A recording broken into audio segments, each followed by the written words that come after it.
శ్రీమాత్రే నమ. జయ గురు దత్తాత్రేయ నమ. ఈ వీడియోలో మనం జూన్ 6వ తారీఖు వరకు కర్కాటక రాశిలో కుజగ్రహ సంచారం ఈ అబ్బాయిలు అమ్మాయిల యొక్క వివాహ వ్యవస్థ మీద, అలాగే ఆలస్య వివాహానికి కారణమైనటువంటి ఈ కుజగ్రహం ఈ కర్కాటక రాశిలో ఉండడం వల్ల ఎందుకు వివాహాలు ఆలస్యం అవుతున్నాయి, వివాహ సంబంధాలు కుదరకుండా, ముఖ్యంగా అబ్బాయిలు ఎందుకు వివాహంలో లేట్ అవ్వడం, వారి జీవితంలో సరిగ్గా సెటిల్ అవ్వలేకపోవడానికి కారణమైనటువంటి కుజగ్రహం ప్రస్తుతం కర్కాటక రాశిలో ఈ నెల అంటే ఇంచుమించు జూన్ 6వ తారీఖు వరకు ఆ రాశిలోనే ఉండడం జరుగుతూ ఉంటుంది. అయితే కుజుడికి అది నీచ స్థానం అవ్వటం వల్ల తను అత్యంత పవర్ఫుల్గా బలంగా పనిచేయలేకపోతుంటాడు. సాధారణంగా వివాహం జరగడానికి, వివాహం తర్వాత అన్యోన్య దాంపత్యం ఉండడానికి కుజగ్రహం చాలా వరకు కారణమవుతూ ఉంటుంది. అయితే ఎక్కువగా అమ్మాయిల జాతకంలో కుజుడు భర్త యొక్క స్థాయిని, ఎటువంటి భర్త వస్తాడు, అలాగే జాతకంలో కుజదోషం ఎంతవరకు ఉంటుంది, ఇవన్నీ కూడా ఎస్పెషల్లీ అమ్మాయిల జాతకంలో కుజుడు ఎంత బలంగా ఉంటే వారికి వివాహం అంత తొందరగా అవ్వడం, అలాగే వివాహం తర్వాత కూడా అన్యోన్యంగా ఉండడం, అలాగే తొందరగా సంతానం కలగడానికి కూడా కుజుడే కారణం అవుతుంటాడు.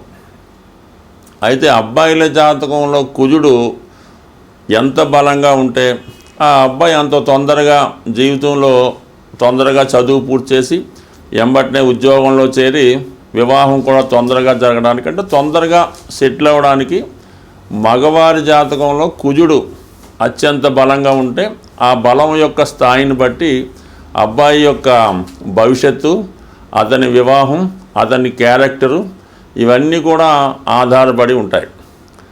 మరి అబ్బాయిల జాతకంలో శుక్రుడు కూడా భార్య యొక్క స్థాయిని చెప్పడం జరుగుతూ ఉంటుంది. శుక్రుడు అబ్బాయి జాతకంలో ఎంత బలంగా ఉంటే అంత అందమైనటువంటి, బాగా స్థిరపడినటువంటి మంచి డౌరీతో మంచి భార్య రావడం జరుగుతూ ఉంటుంది.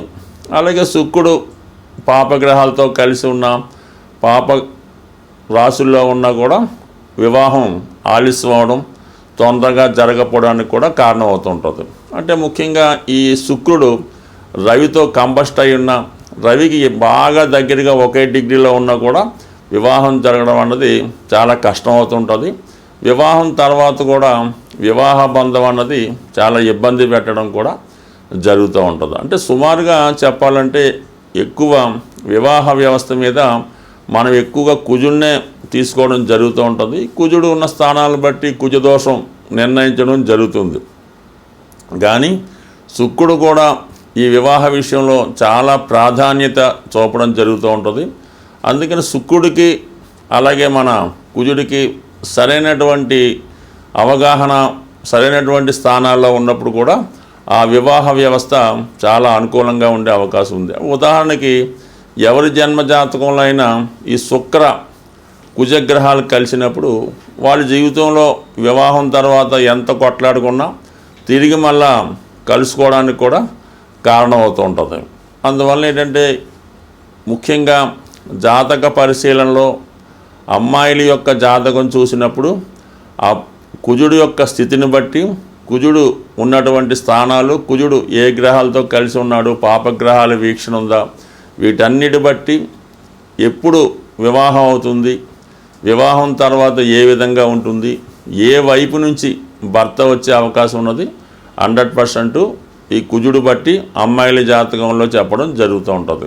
అలాగే అబ్బాయిల జాతకంలో శుక్రుడు ఉన్న స్థితిని బట్టి అబ్బాయికి ఎప్పుడు వివాహం జరగవచ్చు, వచ్చిన భార్య ఏ విధంగా ఉంటుంది, వివాహం తర్వాత జాతకుడు అదృష్టవంతుడవుతాడా, దురదృష్టవంతుడవుతాడా అన్నది కూడా అబ్బాయి యొక్క జాతకంలో శుక్రుడిని బట్టి కూడా ఉండడం జరుగుతూ ఉంటుంది. సో ఇప్పుడు మనం ఈ కుజుడు ఇంచుమించుగా మనకి జూన్ 6వ తారీఖు వరకు కర్కాటక రాశిలో సంచరిస్తూ ఎక్కువగా పుష్యమి, ఆశ్లేష నక్షత్రాల మీద ఎక్కువ సంచారం చేయడం జరుగుతుంటుంది. ఈ ప్రభావం వివిధ రాశుల వారి మీద ఏ విధంగా ఉంటుంది, వారు తొందరగా వివాహం జరగాలన్నా, వివాహం జరిగి కూడా ఇబ్బందుల్లో ఉన్నవాళ్ళు ఎటువంటి పరిహారాలు చేసుకోవాలి అన్న విషయాన్ని ఈ వీడియోలో కొద్దిగా డీటెయిల్గా తెలుసుకునే ప్రయత్నం చేద్దాం. స్వస్తి.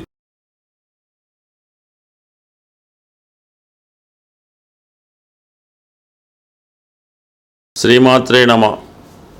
జై గురు దత్తాత్రేయ నమ.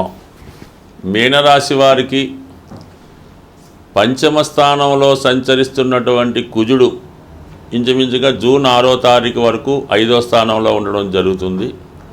అయితే ఎవరైతే మీనరాశి వారు అమ్మాయిలు అబ్బాయిలు వివాహం కొరకు ఎదురు చూస్తున్నారో, పెళ్లి సంబంధాలు చూస్తుండగా వారికి ఈ సంబంధాలు చాలా డిలేగా ఇబ్బంది పెట్టడం జరుగుతోంది ఈ మధ్యకాలంలో.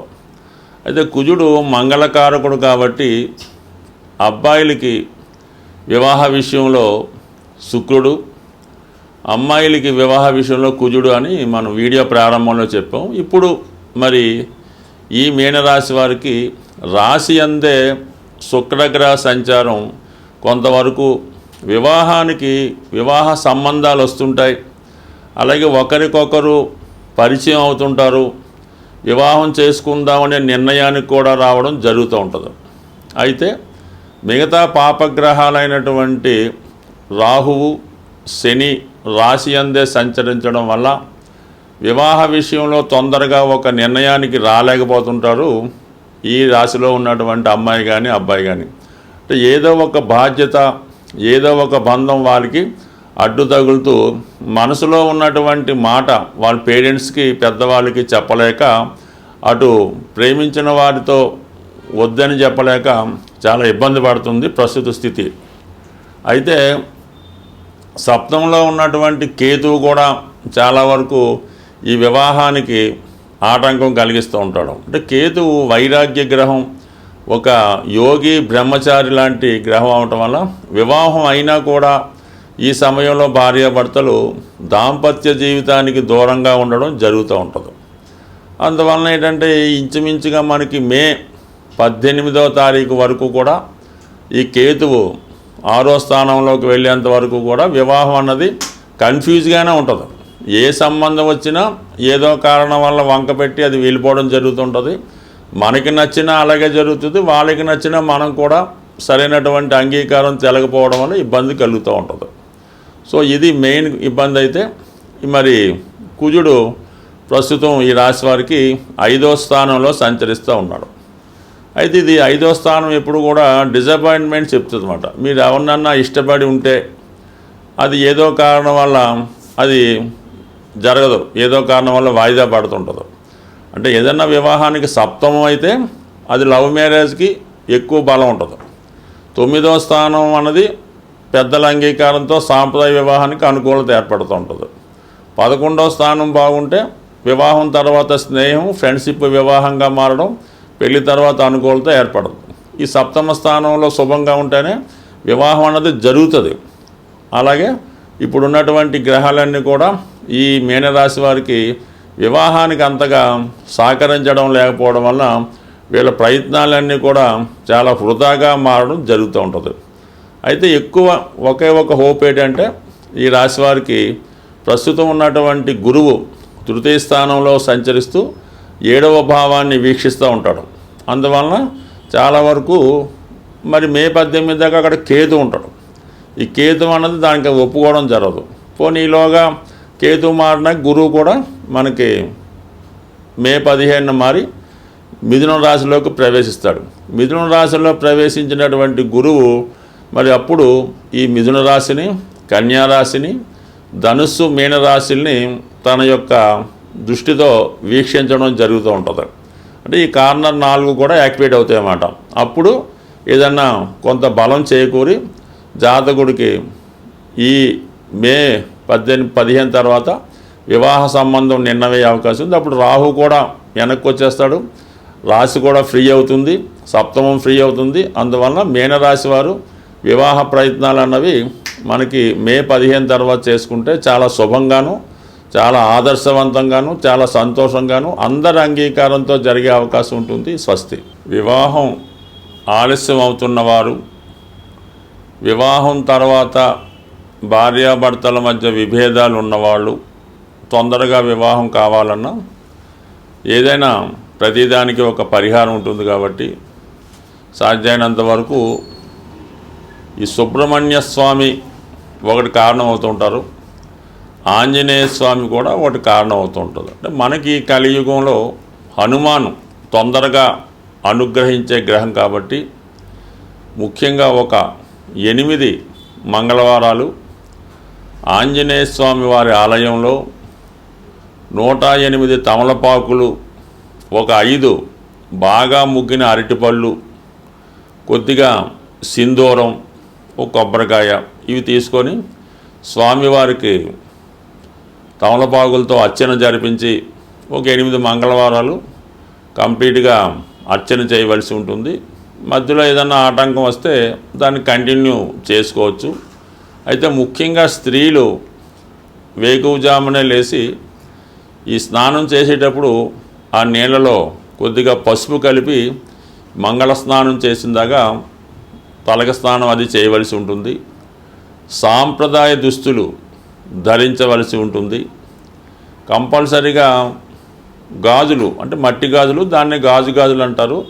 2 చేతులకు కూడా కనీసం ఒక చేతికి 8, ఒక చేతికి 8, అది ఎరుపు రంగు అయితే వెరీ బెటరు, ఆకుపచ్చ రంగు అయినా పర్వాలేదు. ఈ విధంగా వాళ్ళు సాంప్రదాయ దుస్తులతో సాంప్రదాయంగా ఈ పసుపు కలిపినటువంటి నీటితో స్నానం చేసి వాళ్ళు ఈ 8 మంగళవారాలు కంప్లీట్ చేయవలసి ఉంటుంది. మగపిల్లలు కూడా ఇంచుమించుగా సాంప్రదాయ దుస్తులతోనే చేయాలి. ఆ మంగళవారం కంపల్సరీగా నియమంగా ఉండాలి. ఆ ఒక్కరోజు మామూలుగా భూమి మీద సాపేసుకొని తలగడేసుకొని దుప్పటితో కప్పుకోవచ్చు. బట్ మంచం మీద కాకుండా విడిగా సెపరేట్గా పడుకొని ఈ 8 వారాలు పూర్తి చేయడం వల్ల కంపల్సరీగా 8వ వారం అవ్వకుండానే వివాహం జరిగే అవకాశం ఉంటుంది. ఇంకా ఈ సమయంలో ఏంటంటే ఏదైనా కొంతమంది వివాహం అయినటువంటి ముత్తైదువులంటి స్త్రీలకి ఏదైనా పలహారం ఇవ్వడం, వాళ్ళకి కందిపప్పుతో ఉన్నటువంటి కలిపినటువంటి భోజనం అంటే అన్నీ ఉంటాయి, దాంతోపాటు కందిపప్పు కూడా కంపల్సరీగా ఉండడం, ఈ విధంగా చేయవలసి ఉంటుంది. కంపల్సరీగా 8 మంగళవారాలు ఆంజనేయ స్వామి తమలపాకులు పూజ చేస్తే 100% ఈ వివాహానికి ఎక్కడున్నా స్వామి ఆ వివాహ సంబంధం కలిపే అవకాశం ఉంటుంది. సరే, ఇది కొంతవరకు ఉంది. కొంతమంది ఈ మంగళవారం రోజు చీమలకి పంచదార బియ్యం పిండి ఆహారంగా వేయటం వల్ల, లేదంటే చెరువులో ఈ నదుల్లో ఉన్నటువంటి చేపలకి ఆహారంగా ఏదైనా బిస్కెట్లో పేలాలో అవి వేయడం వల్ల అనేక రకాలు పరిహారాలు ఉంటాయి. ఇవి తొందరగా శీఘ్రంగా పరిహారం జరుగుతూ ఉంటుంది. కాబట్టి ఈ హనుమాన్ చాలీసా పారాయణ చేయడం వల్ల కూడా వివాహం అవుతుంది. సుందరకాండ పారాయణ, హనుమాన్ చాలీసా, ఏదైనా హనుమాన్ ఆరాధించడం వల్ల కుజగ్రహ అనుగ్రహంతో తొందరగా వివాహం జరిగే అవకాశం ఉంటుంది. స్వస్తి.